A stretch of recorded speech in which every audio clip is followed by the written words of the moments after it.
let's chat. Today I am going to tell you 5 things that people on YouTube generally don't like to talk about. So first, let's do the classic disclaimer. Let's do the disclaimer at the beginning. Yep. Alright, so this video, I don't want you to feel like it's a big complaining, negative Nancy kind of thing.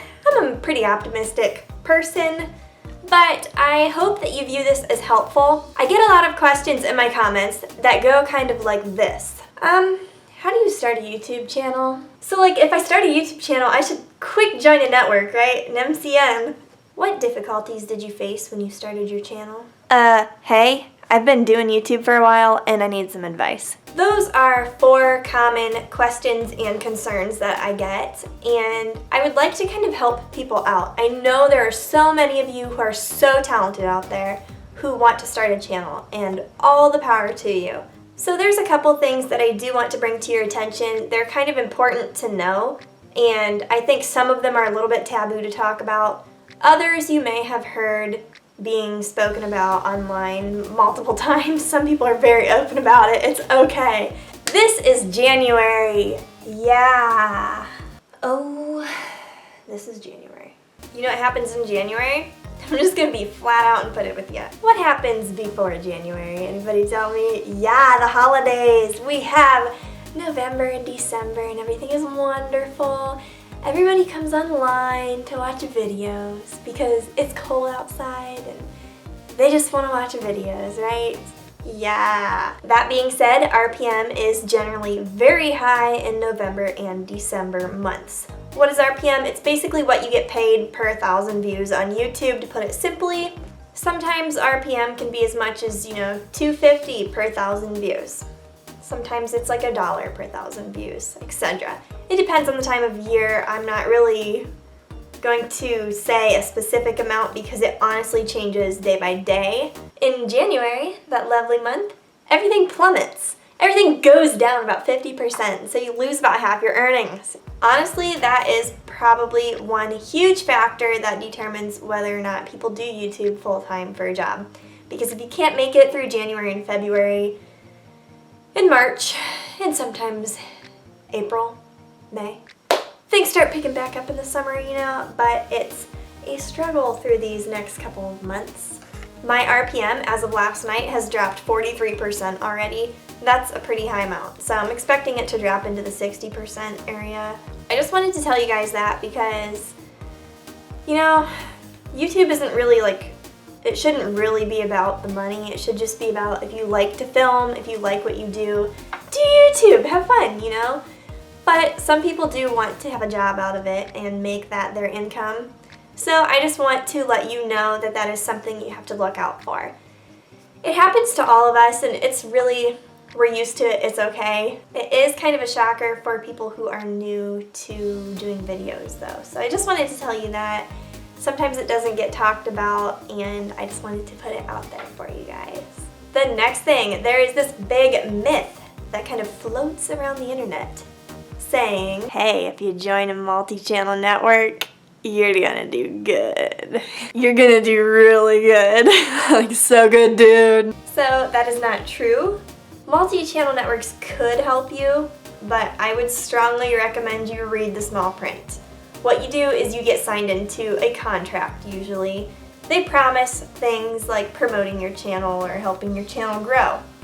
Don't expect that to happen. You still have to market yourself. You still have to do all the background work, marketing and everything. It's a lot of work. But I just want to emphasize the word contract. It is very hard to get out of that, and they do take a cut of your money, usually about 25 to 35%. I got stuck in a multi-channel network when I first joined YouTube, and what a great learning experience. So I just wanted to let you guys know that.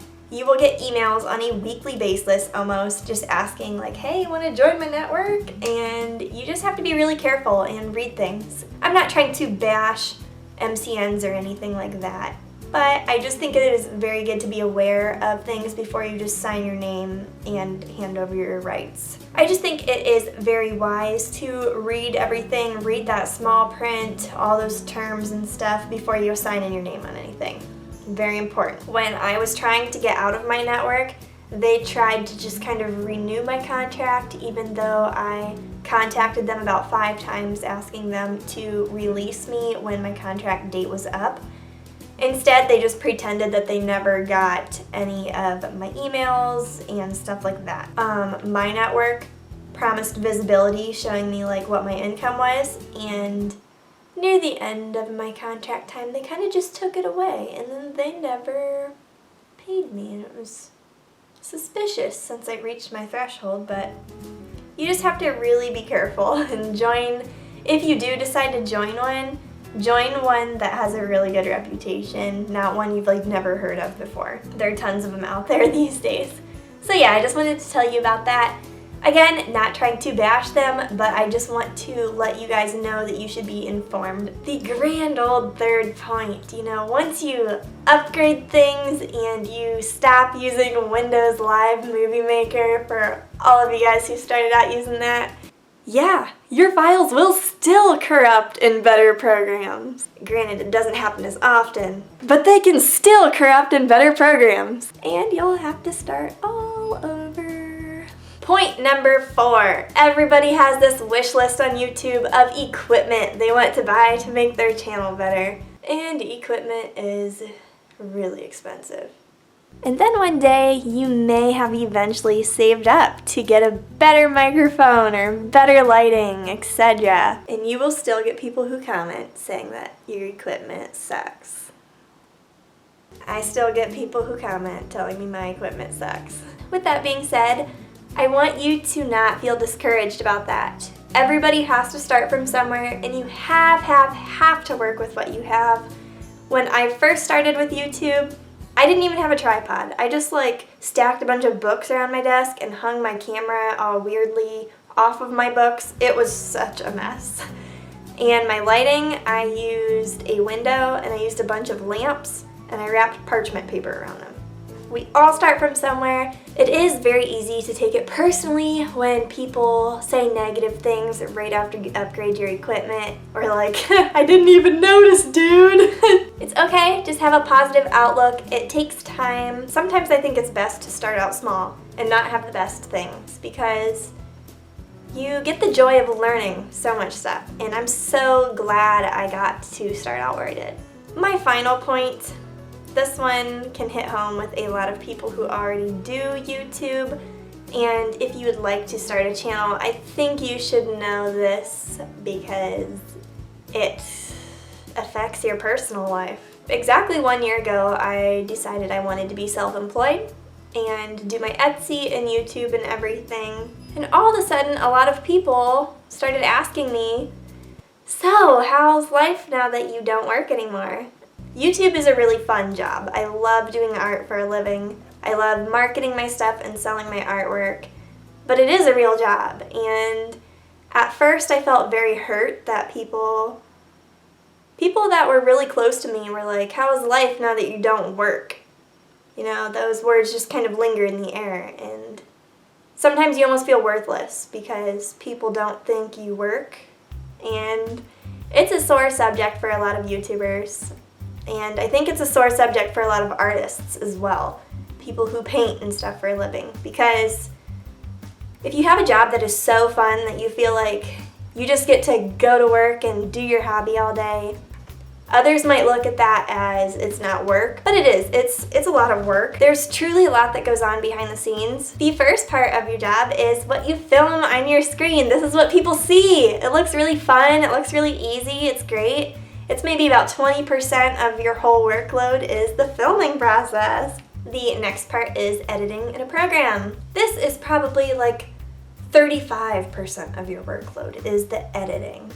So you spend hours upon hours upon hours editing your videos. And I have to stress that you really need to like the editing process, because if it's not your thing, it's really gonna be a dreaded thing. You can film tons of videos, but you still have to put in the time to edit. So that is part of it.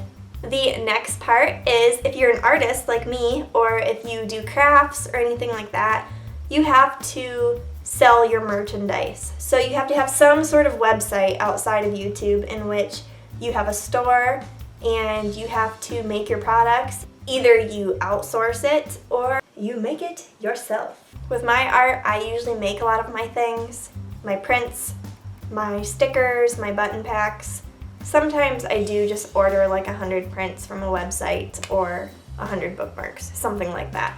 But yeah, all of that takes a lot of time. And most of your workload, believe it or not, is the marketing aspect. You have to keep up with social media and promote your stuff. That's Twitter, Instagram, Facebook, whatever you choose. Some people do other websites, whatever suits your fancy.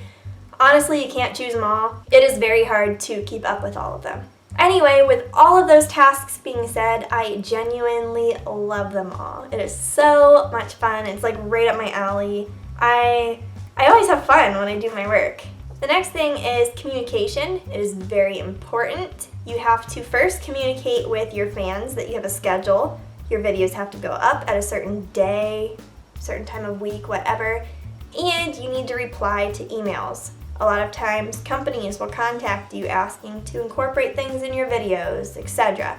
So it's important to reply to those. So with all that being said, you have to really love what you're doing. I personally enjoy it so much. It is really it is such a joy to do what I do. I love it. I feel so blessed to have this job. And I hope this is informative and helpful for you guys. Again, this isn't meant to be like a video that complains about stuff, but this is stuff that people don't always talk about and let you know when you're about to delve into something. My goal here was to kind of encourage you guys to make sure you're informed before you start your channel. Do a lot of research. I believe if you really want to do this, you can do it. It's a lot of work. So you will have to avoid those awkward conversations, as I said, when people ask how your life is now that you don't work. It's okay. We are all in this together. Definitely network, make other YouTube friends and stuff. It's really great. I love it. And I hope this was helpful for you guys. I really do. If you have questions, you're more than welcome to comment down below and I will try to respond to as many as I can. Thank you guys so much for watching. I hope you found this encouraging and informative. If you have anything you would like to add, feel free to comment. Alright, have a wonderful day and I will see you soon.